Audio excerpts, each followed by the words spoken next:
Ika'y lupit-lupit nitong panahon.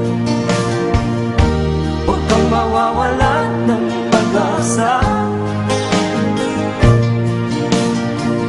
kailanman ay di nag-iisa. Huwag kang sumuko, huwag kang malulunod, ituloy